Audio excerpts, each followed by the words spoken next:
Pakar asuransi Mariadi Santana ikut mengomentari kasus meninggalnya putra aktris Tamara Tiasmara yang diduga ditenggelamkan. Seperti diketahui, nama Tamara Tiasmara mendadak ramai diperbincangkan publik setelah putra tunggalnya, Raden Andante Halif Pramudityo alias Dante meninggal dunia. Anak laki-laki dari hasil pernikahan Tamara Tiasmara dengan mantan suaminya Angger Dimas itu meninggal dunia diduga akibat ditenggelamkan pada Sabtu, tanggal 27 Januari tahun 2024 lalu. Sebelum meninggal dunia, Dante diketahui berenang bersama Yuda Arfandi, yang tak lain adalah kekasih ibundanya. Tersiar kabar Dante memiliki polis asuransi hingga muncul dugaan hal itu yang menjadi motif bocah 6 tahun itu ditenggelamkan. Dikutip dari YouTube Cumi Cumi, Senin, tanggal 26 Februari tahun 2024, Mariadi Santana memberikan komentarnya. Mariadi Santana mencoba menjelaskan soal jenis-jenis asuransi terlebih dahulu. Dasar asuransi itu terbagi jadi 3 sebenarnya. Yang pertama asuransi kesehatan, yang kedua asuransi penyakit kritis, yang ketiga asuransi jiwa, kata Mariadi Santana. Ia pun juga mengungkap perbedaan dari ketiga jenis asuransi tersebut. Coverage-nya beda. Untuk asuransi kesehatan itu sebenarnya untuk rawat inap sebenarnya, untuk sakit apapun itu selama belum pernah terjadi atau secara histori belum pernah ada bisanya di cover. Yang kedua penyakit kritis, dalam kategori penyakit kritis, biasanya sudah ada standarnya penyakit kritis itu mana aja, kadang ada yang di cover ada yang enggak. Penyakit kritis itu dalam artian dikasih santunan. Yang ketiga asuransi jiwa, kalau ini tidak bisa dinikmati sendiri, ujarnya. Menurut penjelasan yang dipaparkan Mariadi Santana, asuransi jiwa tidak bisa digunakan untuk diri sendiri. Asuransi jiwa ini untuk orang lain, orang terkasihlah, untuk keluarga. Itu kalau kita sudah meninggal dunia untuk keluarga sebagai pengganti biaya yang sebelumnya kita cover. Mungkin cocoknya untuk orang tua ke anak, atau untuk anak ke orang tua, paparnya. Menurut Mariadi Santana, Dante tidak mungkin berstatus sebagai pemegang polis karena masih berusia di bawah umur. Kalau sebagai pemegang polis tertanggungnya siapa? Pemegang polis itu biasanya yang membayar, yang mampu membayar. Kalau anak di bawah umur tidak mampu membayarkan dia tidak bisa sebagai pemegang polis. Tapi tertanggungnya boleh siapapun, imbuhnya. Diberitakan sebelumnya, Tamara Tiasmara mengaku menyesal menitipkan putranya kepada pasti ada penyesalan, kata Tamara Tiasmara. Mantan istri Angger Dimas itu mengaku sudah memberikan keterangan dengan jujur soal peristiwa pilu yang merenggut nyawa Dante secara jujur di hadapan penyidik.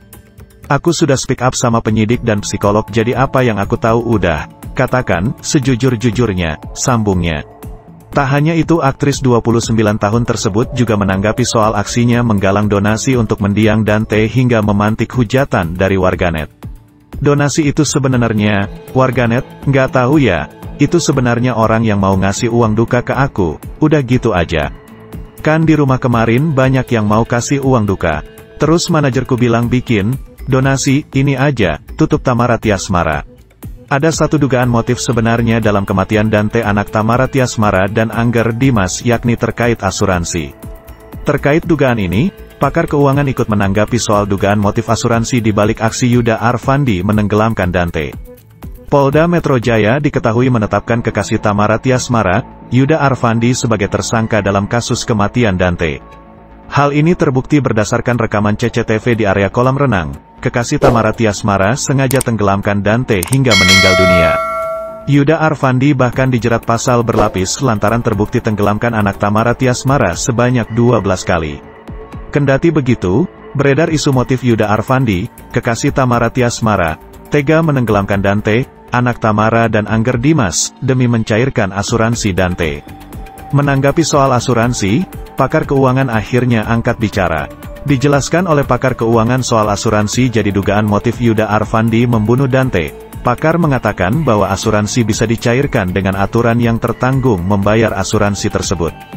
Kalau secara peraturan bisa-bisa saja dicairkan karena aturannya tertanggungnya siapa, pemegang polisnya siapa, itu kan nanti bisa ditentukan penerima manfaatnya, jelas pakar keuangan.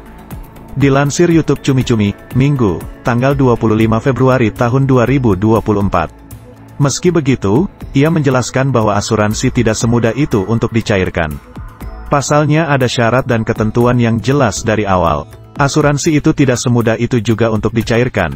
Ada syarat yang jelas dari awal, ada syarat pengecualian masing-masing asuransi, ada yang standar dan spesifik, jelasnya. Menurut pakar hukum, jika tertanggung orang tuanya sebaiknya untuk tidak mengambil asuransi tersebut. Sebenarnya itu tidak perlu, justru orang tua yang tertanggung. Kalau orang tua meninggal dunia sumber ekonominya hilang, harusnya anak yang bisa menikmati jadi terjamin hidup si anak, terangnya. Kalau dibalik itu membingungkan karena tidak tepat manfaat produknya, sambungnya. Pakar hukum kemudian menjelaskan asuransi pribadi yang terdiri dari asuransi kesehatan, penyakit kritis dan asuransi kejiwaan. Dasar asuransi pribadi ada 3, asuransi kesehatan, asuransi penyakit kritis, dan asuransi jiwa, jelasnya.